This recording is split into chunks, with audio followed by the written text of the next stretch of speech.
Captain Jake Morrison stood on the bridge of his ship, watching the massive vessels appear in space around New Denver Colony. The alien ships were huge, black, and covered in sharp edges that caught the light from the system's star. Each one was 10 times bigger than his largest warship. "Captain, we're getting a signal," said his communications officer. "It's coming from the biggest ship." Jake nodded. "Put it on screen." The bridge filled with the image of something that looked like a giant insect made of metal and crystal. Its voice was deep and cold when it spoke. "I am Warlord Zexthol of the Catherian Empire. Your species will surrender now or be destroyed. This is not a request. This is fact." The alien showed them pictures. Worlds burning, cities turning to glass, millions of people running and screaming before they died, species after species falling to the Catherian war machine. "We have conquered 3,000 civilizations across 50,000 years. None have survived resistance. You have one of your time units called hours to decide. Choose surrender and live as our servants. Choose resistance and join the dead." The screen went dark. Jake's crew looked at him. Some were scared, others were angry. All of them waited for his decision. Down on New Denver, Dr. Lisa Patterson was studying the alien ships through her telescopes. She had spent her whole life looking for other life in the universe. Now that she found it, she wished she hadn't. "They're not trying to talk," she told her team. "They're not asking questions about us. They don't care who we are or what we want. This is just business to them." Her assistant, a young man named Bobby, looked at the data. "Dr. Patterson, these ships, they're using technology we don't understand. Their weapons could destroy our whole colony in minutes." Lisa nodded. "I know, but look at this." She pointed to the screen showing the alien message. "They said 3,000 civilizations. That means 3,000 other species tried to fight them and lost. But they all tried something." "What do you mean?" "They wouldn't need to show us those pictures if everyone just gave up right away. Some species fought back. They lost, but they fought." Back on Earth, Admiral Kyle Bennett was in an emergency meeting with the world's leaders. The news of the alien arrival had reached Earth just hours ago. "Sir, our best ships would take 6 months to reach New Denver," said his aide. "The colony is on its own." Bennett looked at the star maps. Humanity had 12 colonies now, spread across nearby star systems. If the aliens took New Denver, they would come for the others next. "Send the message to all colonies," he said. "Tell them what's happening. Tell them to prepare." "Prepare for what, sir? We can't fight ships like that."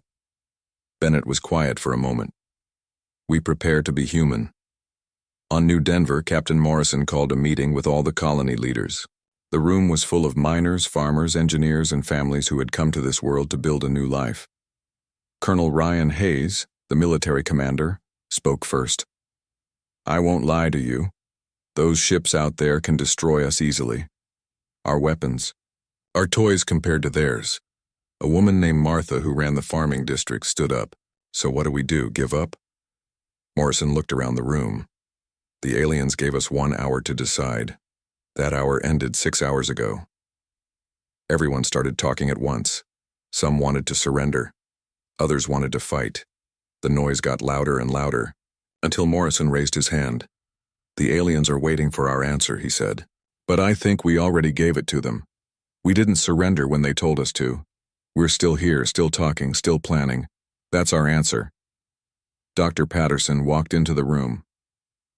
"I've been studying their message," she said. "These Catherians, they're used to species that are afraid. Look at those pictures they showed us. Every species in those images is running away." "What's wrong with running?" asked someone from the back. "Nothing," said Patterson. "But we're not running. They told us to surrender 6 hours ago and we're still here. They don't know what to do with that." Colonel Hayes nodded. "My soldiers are ready to fight. They know the odds. They don't care." Morrison stood up. "Then we're all in agreement?" The room was quiet. Then Martha stood up again.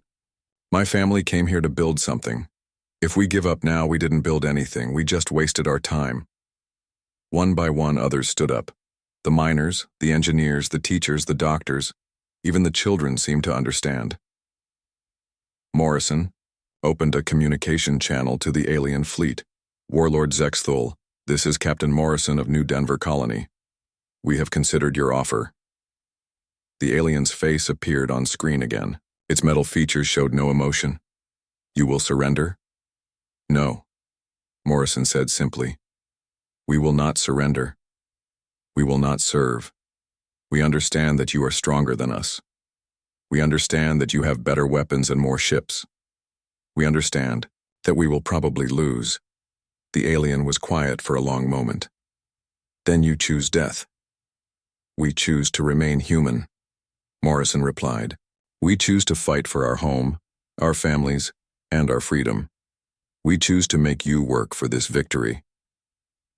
For the first time in 50,000 years of conquest, Warlord Zexthul heard something he had never heard before.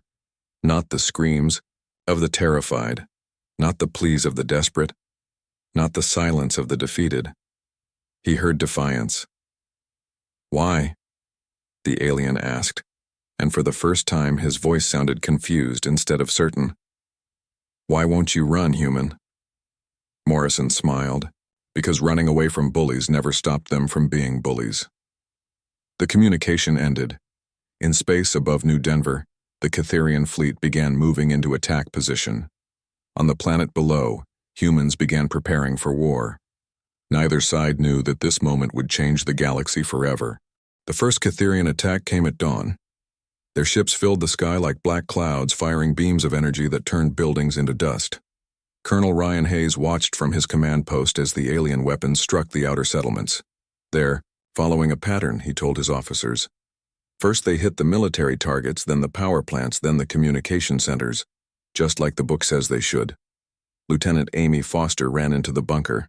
She was covered in dirt and her flight suit was torn. Sir, they destroyed half our fighters in the first wave, but I think I found something. Hayes looked at her. What? Their big ships are slow, really slow, and they don't expect us to attack them back. Hayes smiled for the first time in days. Show me. Above the planet, Warlord Zexthul studied the battle reports. According to his computers, New Denver should surrender in 72 hours. Every other planet had. The pattern was always the same. First came fear, then panic, then surrender. But something was wrong. The humans were not acting afraid. They were moving their people into underground shelters, yes, but they were also fighting back. Small ships were attacking his cruisers. Ground forces were shooting at his landing craft. It made no sense. General Thekmore, his ground commander, appeared on the communication screen. Warlord, the humans are not following standard behavior patterns. They should be trying to escape the planet. Instead, they are building more defenses. Zexthul looked at the tactical display. The humans had turned their mining equipment into weapons. They had connected their underground tunnels into a network of bunkers. They were using their own cities as fortresses. Increase the bombardment, he ordered. Destroy their industrial centers. That will break their spirit. On New Denver, Commander Alex Turner was coordinating the defense from a bunker that used to be a subway station. The walls shook every time the alien weapons hit above them, but the humans kept working. Sir, we've lost the steel plant and the main power station, reported a young officer. Turner nodded. Expected. What about the backup plans? The miners have rigged their equipment to run on emergency power. The farmers are converting their tractors into mobile weapons platforms, and the factory workers have started making ammunition in the school basement. Turner smiled. Good. What about the other colonies? Admiral Bennett says Earth is sending everything they have, but it will take months to get here. However, the other colonies are sending supply ships through the back routes. This surprised Turner. Usually when the Catherians attacked a world, other nearby civilizations ran away or tried to hide. But the human colonies were working together, sharing resources and information. Lieutenant Foster was back in her fighter, one of the few left, working. She flew low between the buildings, using the city itself as cover from the alien sensors. Behind her flew 12 other pilots in ships that were held together with spare parts and determination. Remember, she said into her radio. "We're not trying to win. We're trying to survive long enough to make them angry." The small human ships darted between the massive Catherian cruisers like insects attacking elephants. They fired their tiny weapons at the alien ship's sensor arrays and communication dishes. Each attack did almost no damage, but they kept coming. The alien flagship, Warlord Zexthul, was getting frustrated. "Why do they continue to attack? Their weapons cannot hurt us." His tactical officer, a young Catherian named Vex, studied the data. "Sir, I think they are not trying to destroy our ships. They are trying to blind them." Zexthul looked at the reports again. The humans were targeting sensors, not engines, communications, not weapons. "What is the purpose of this?" "Unknown. Sir, this tactic does not appear in any of our battle records." Down on the planet, Colonel Hayes was watching the battle from his underground command center. Around him, humans were doing things that no military manual had ever taught them. Children were carrying ammunition to the front lines. Old people were building bombs in their kitchens. Teachers were turning their classrooms into field hospitals. "Sir," said one of his officers, "the aliens have been bombarding us for 3 weeks now. Shouldn't we be losing morale?" Hayes looked around at his people. They were tired, dirty, and scared, but they were still fighting. "Tell me, Johnson, do you want to give up?" Johnson thought about it. "No, sir. I'm too angry to quit." Hayes nodded. "That's the difference between us and everyone else the aliens have fought. We get more stubborn when someone tries to push us around." The siege continued for months. Every day the Catherians expected the humans to surrender. Every day the humans found new ways to fight back. They used their mining tunnels to move troops under the alien positions. They turned their orbital mirrors into weapons. They even converted their garbage into explosive devices. The Catherians had never seen anything like it. On every other world, the population had tried to run away or hide. The humans were running toward the fight. General Techmore was in his landing craft, trying to take control of the human capital city. But every building was a fortress. Every street was a trap. Every room might contain human soldiers ready to fight. "Warlord," he reported, "I do not understand these humans. We have destroyed their government buildings, but they continue to organize. We have cut their supply lines, but they continue to find resources. We have killed many of their leaders, but more humans take their place." Zexthul was studying reports from across the galaxy. For the first time in Catherian history, other species were watching a battle instead of running away. Some were even asking questions about human tactics. "Sir," said his aide, "Supreme Commander Vexillar is requesting a full report. The High Command wants to know why this planet has not surrendered yet." Zexthul looked at the tactical display. New Denver was still there, still fighting, still refusing to give up. "Tell the Supreme Commander," he said slowly, "that we have encountered a species that does not behave according to our projections." "What do you mean, sir?" Zexthul watched another wave of tiny human ships attack his cruisers. "I mean that after 50,000 years of conquest, we have finally found something we do not understand." Supreme Commander Vexillar arrived at New Denver with a fleet that had never lost a battle. His ships were so large they blocked out the sun when they passed overhead. He had conquered entire star systems with smaller forces. "Warlord Zexthul," he said when he appeared on the communication screen, "explain to me how one small colony has resisted the Empire for 6 months." Zexthul showed him the battle reports. "Supreme Commander, these humans do not follow any known patterns of behavior. They fight harder when we attack them. They work together instead of breaking apart. They turn everything into weapons." Vexillar studied the data. In his 3,000 years of service, he had seen civilizations that fought bravely for a few days before surrendering. He had seen species that used clever tactics for a short time before being crushed, but he had never seen anything like this. "Implement the doctrine of absolute suppression," he ordered. "Target their civilian areas, kill their families, break their spirit." The bombardment began at midnight. Catherian ships fired on hospitals, schools, and homes. They destroyed the places where human children played and where human families lived. According to every military theory in the Empire, this would end the war in hours. It had the opposite effect. Captain Maria Santos was on Earth when the news arrived. She was a test pilot, trying out new ships for the Earth Defense Force. When she heard about the civilian attacks, she asked for a meeting with Fleet Admiral Tony Wilson. "Sir, I want to take a ship into Catherian space," she said. Wilson looked at her like she was crazy. "Captain, that's suicide. We don't have ships that can fight their fleet." "I'm not planning to fight their fleet," Santos replied. "I'm planning to hit their supply lines, make them worry about something else besides killing our families." Wilson thought about it. "What do you need?" "A fast ship, a good crew, and information about their supply routes." Back on New Denver, the civilian attacks had made the humans angrier than ever. Dr. Chris Martinez was working in a laboratory that had been built in an old mine shaft. He was trying to understand pieces of Catherian technology that the humans had captured. "Look at this," he told his team. "Their weapons are powerful, but they're not very flexible. They're designed to do one thing really well, but they can't adapt." His assistant, a woman named Jenny, looked at the alien device. "What does that mean for us?" "It means we can take their technology and use it in ways they never thought of," Martinez said. "They think like machines. We think like humans." The humans began building new weapons using Catherian technology, but designed with human creativity. They made small bombs that could stick to alien ships. They created communication devices that could hack into Catherian networks. They even built traps that used alien sensors against themselves. Captain Santos took her ship, the Defiant, deep into Catherian space. Her crew was small but determined.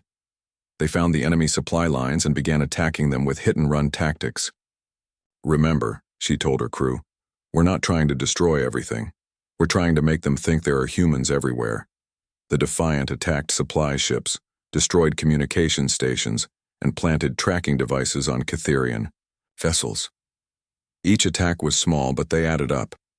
Soon, the Catherians had to use warships to guard their supply lines.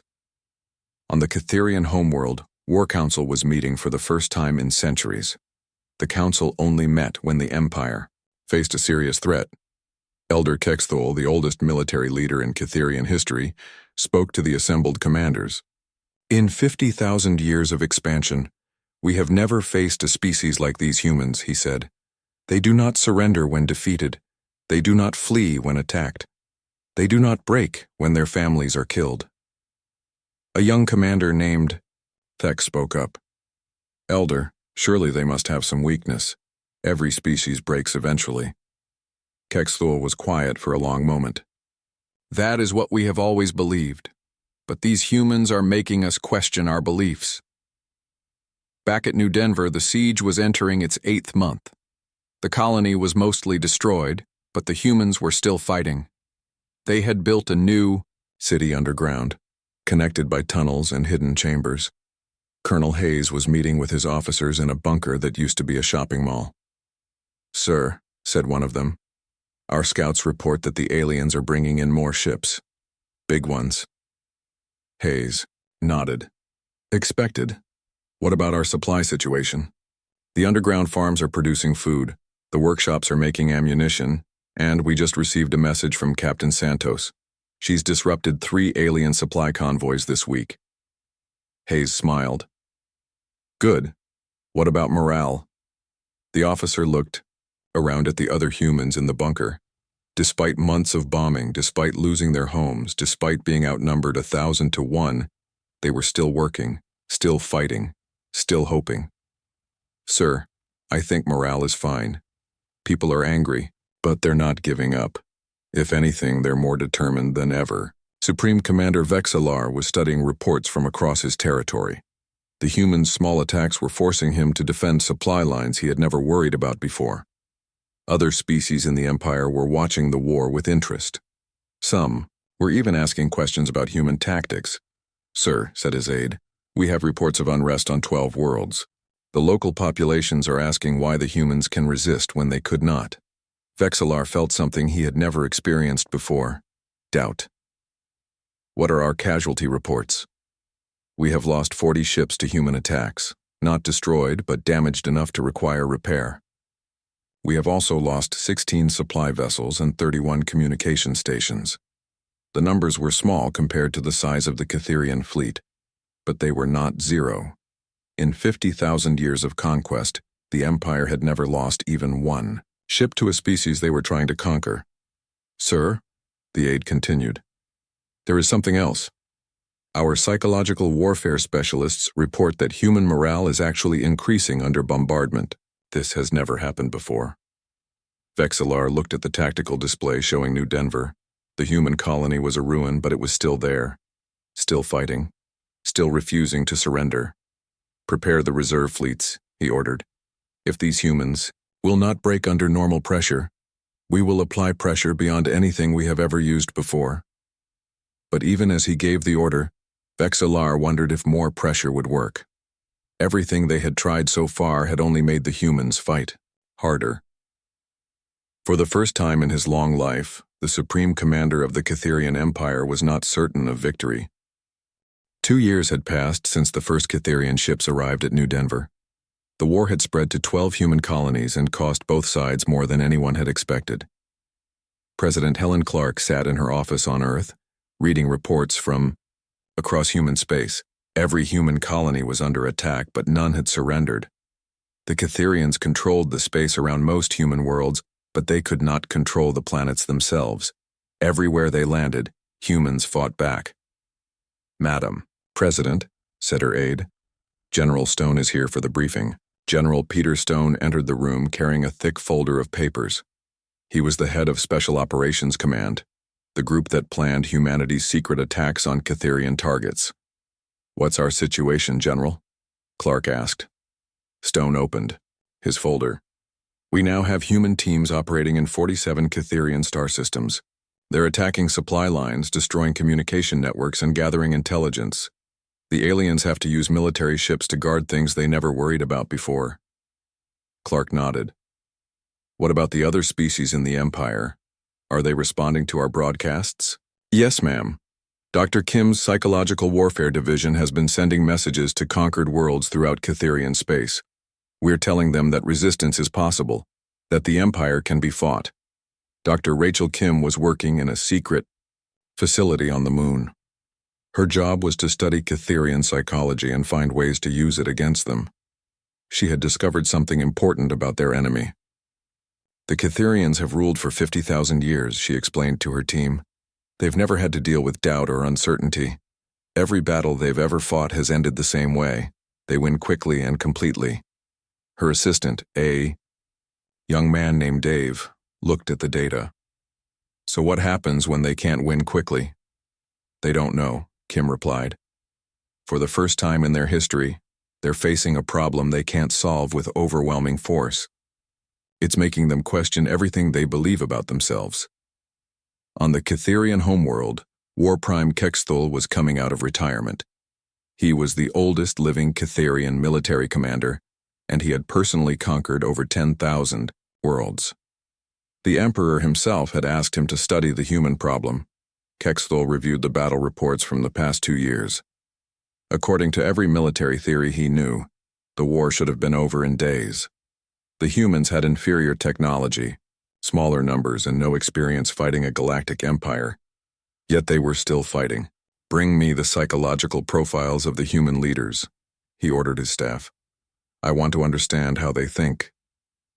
The files showed him something he had never seen before. Human leaders did not rule through fear or absolute power. They asked their people to fight, and the people chose to fight. Even when the situation was hopeless, even when defeat seemed certain, they kept choosing to resist. Back in human space, the war had changed both sides. Humans had become harder, more military, more united than ever before. Every human colony was now a fortress. Every human citizen was trained to fight. Admiral Danny Cooper was 23 years old and commanded a fleet of ships that had been built during the war. He had enlisted as a teenager when the Catherians first arrived. Now, he was leading attacks, deep into enemy territory. Remember, he told his captains, we're not trying to destroy their empire. We're trying to make them tired of fighting us. Cooper's fleet used tactics that no military academy had ever taught. They attacked and retreated quickly. They struck at unexpected targets. They made the Catherians think there were human forces everywhere. On New Denver, the original battleground, Colonel Hayes was still fighting. The surface of the planet was a wasteland, but the underground city had grown into a complex network of tunnels, factories, and living spaces. "Sir," said one of his officers, "we just received word from Earth. 3 more Catherian worlds have experienced rebellions. The local populations are using tactics they learned from watching our broadcasts." Hayes smiled. This was what he had hoped for. The human resistance was inspiring other species to fight back against the Empire. Scientist Elena Brooks was working in a laboratory built inside an asteroid. She had spent 2 years studying captured Catherian technology and had finally achieved a breakthrough. "We can't build weapons as powerful as theirs," she told her team, "but we can build defenses that can stop their weapons. The key is not to fight their technology directly, but to redirect it." Her new defensive systems used Catherian energy weapons against themselves. When an alien ship fired at a human target, the defensive system captured the energy and sent it back at the attacker. Across the galaxy, other species were watching the war with growing interest. For 50,000 years, the Catherian Empire had seemed invincible. Now, for the first time, they were being challenged. On the world of Zephyr Prime, a species called the Valdari were having secret meetings. "The humans have been fighting for 2 years," said their leader. "They have shown us that the Empire can be resisted." Similar conversations were happening on dozens of worlds. The Catherian Empire was facing something it had never dealt with before: the idea that resistance was possible. War Prime Kexthal was studying intercepted human communications.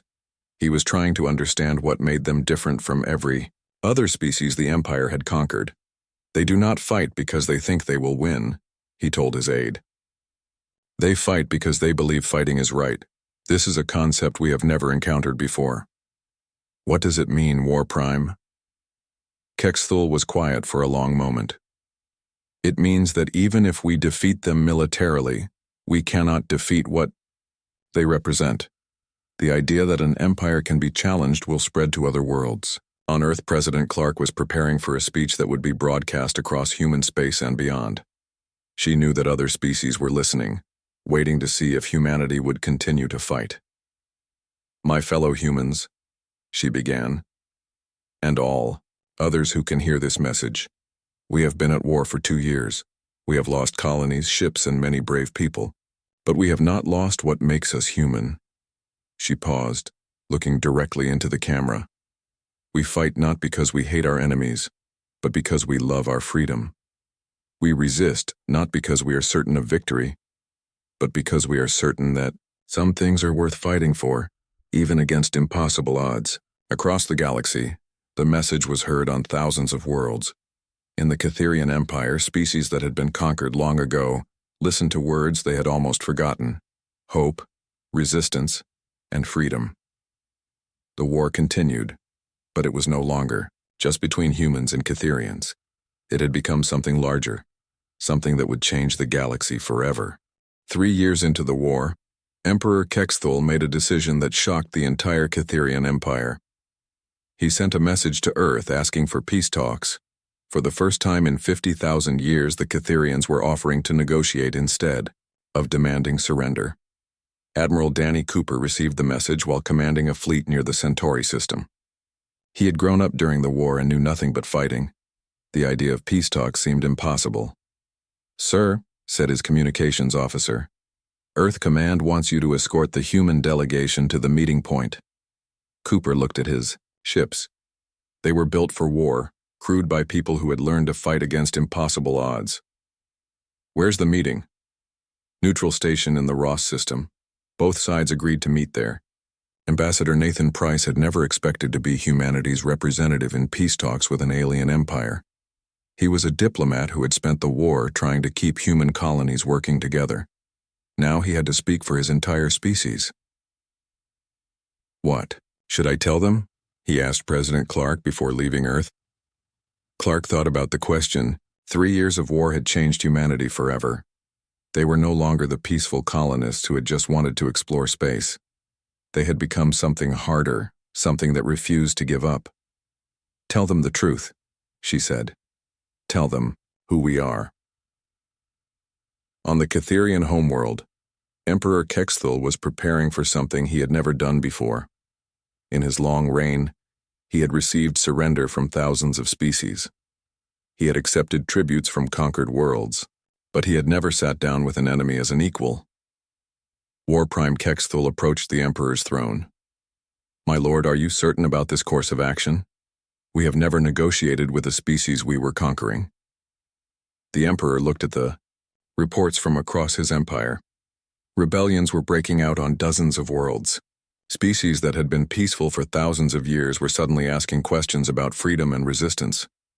The human war had created something the Empire had never faced before: hope. "The humans have already won," Kexthul said quietly, "not militarily, but in a way that matters more. They have shown the galaxy that we can be resisted. If we destroy them now, they become martyrs. If we continue fighting, more species will join them." Scientist Elena Brooks was working on humanity's greatest achievement. Her team had finally built defensive systems that could match Catherian weapons. The breakthrough had come from understanding that alien technology was powerful but inflexible, while human technology was weaker but adaptable. "We can protect our worlds now," she told the military leaders. "Not perfectly, but well enough to make invasion very expensive for them." Admiral Cooper's fleet arrived at the neutral station first.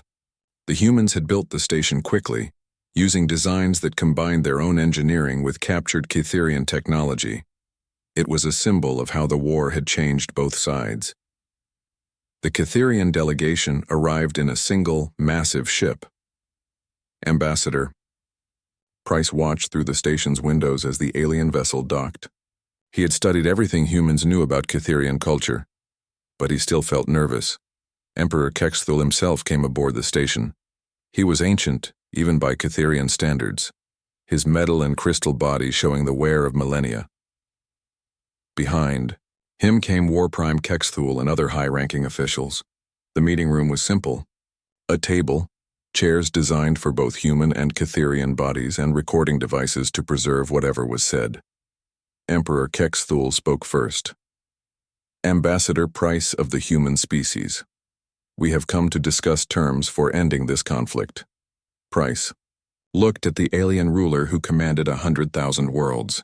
"Your Majesty, before we discuss terms, I think there's a question that needs to be answered." "What question?" Price took a breath. 3 years ago, your warlord asked us why we won't run. I think you still want to know the answer." The Emperor was quiet for a long moment. "Yes. In 50,000 years of expansion, we have never encountered a species like yours. Every other civilization we have met has chosen survival over resistance. You have chosen differently. We wish to understand why." Price thought about all the humans who had died fighting, all the colonies that had been destroyed, all the families that had been torn apart by war. Then he thought about what they had accomplished. "Your Majesty, you rule through fear and overwhelming force. When you arrive at a world, you show them what happened to others who resisted. You make surrender seem like the only logical choice." The Emperor nodded. "This method has been effective for millennia. But it only works if people believe that resistance is impossible," Price continued. "We never believed that. From the first day you arrived, we knew we might lose, but we also knew that losing while fighting was better than winning while surrendering." War Prime Kexthul leaned forward. "But why? What is the logic in choosing certain death over possible survival?" Price smiled. "Because if we had surrendered, we would have stopped being human. We would have become just another conquered species in your empire. By fighting, even if we lost, we remained who we are." The Emperor was silent for several minutes. Finally, he spoke. "We have studied your species during this conflict. We have learned things about warfare that we did not know before. You have made us question assumptions we have held for thousands of years." "What kind of assumptions?" Price asked. That superior technology guarantees victory. That overwhelming force can solve any problem. That a species will always choose survival over principle. The Emperor paused.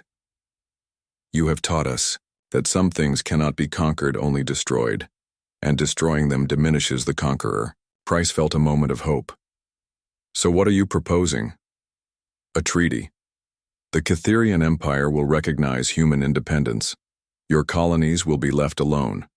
In return, you will cease your attacks on our territory and stop broadcasting messages to our subject worlds. Price shook his head. I'm sorry, Your Majesty, but we can't agree to stop broadcasting. Other species have the right to hear that resistance is possible. The Emperor's expression was unreadable. You would continue to threaten our empire even in peace. We would continue to tell the truth. That freedom is worth fighting for. That empires can be resisted, that no species has to accept conquest. Price looked directly at the alien ruler. The galaxy has changed, Your Majesty. The idea of successful resistance has already spread. You can't put that back in the box. War Prime Kexthul spoke up.